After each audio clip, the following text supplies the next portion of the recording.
politicians. Diplomats from different countries were also there, as were some top Pinoy businessmen. Agaw eksena rin si Tessa Prieto Valdez na head turner with her eccentric outfit. I think our relationship will be exceptionally strong.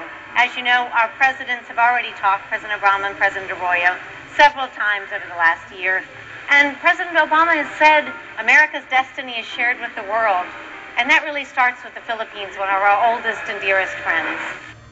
Habang naghahanda ang US para sa inauguration ni Barack Obama, nagkaroon din ng isang engranding handaan sa Malacanang. Ito na yung nabanggit ni Jovi kanina, pero hanggang sa speech ng Pangulo Salvan de Noor, agaw eksena pa rin ang tungkol kay Obama. That's story number 2 from Jovi Francisco.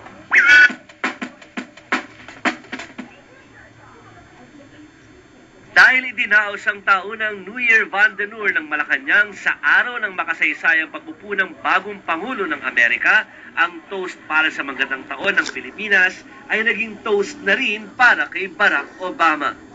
In my conversations with Senator Barack Obama before the elections and President-elect Obama after his election, it was made clear that the special relationship between the U.S. and the Philippines will continue unabated.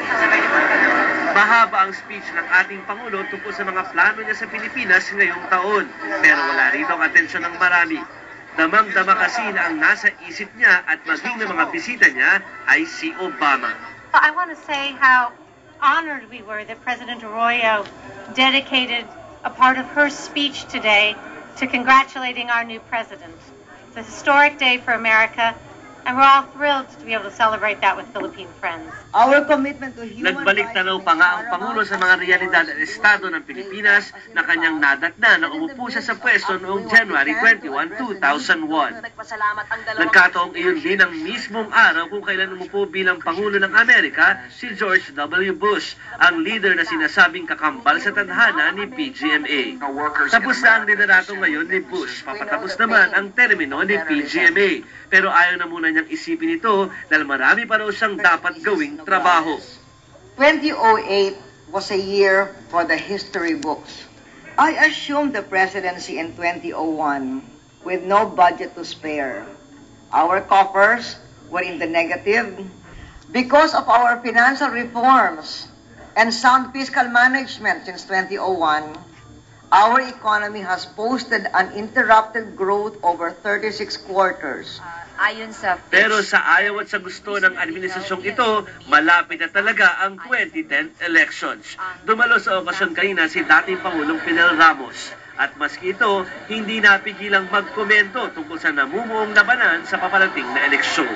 There are 7 combinations already identifiable by their statements, by their body language, and by their party signals.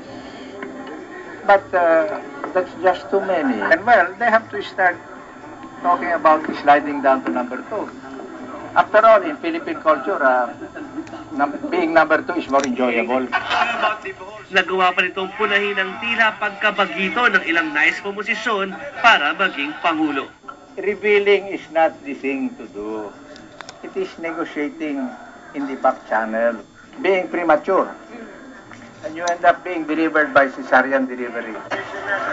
Ayaw man isipin pa ng nakaupo ngayon sa pwesto ang 2010, malinaw na marami sa ating mga politiko ang hindi namang pag-intay sa minimiki nilang pagbabago. Lalo't pinakita sa atin ng mga Amerikano na posible ito. Jovi Francisco, The Evening News. Before we give you our top story, recap muna tayo.